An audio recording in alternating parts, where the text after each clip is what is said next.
మే 11 పునీత లకోని ఇన్యాస్ గారి పండుగ.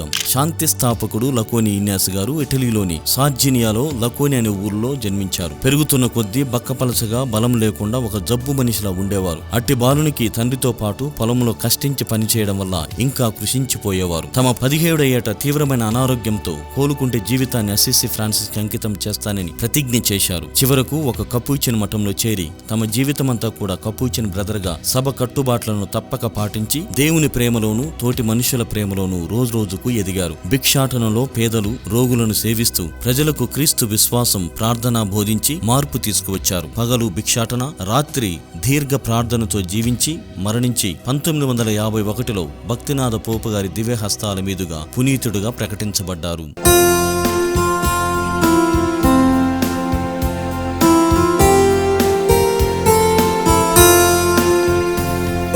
పునీత ఇన్యాసి లకోని గారా మా కొరకు ప్రార్థించండి.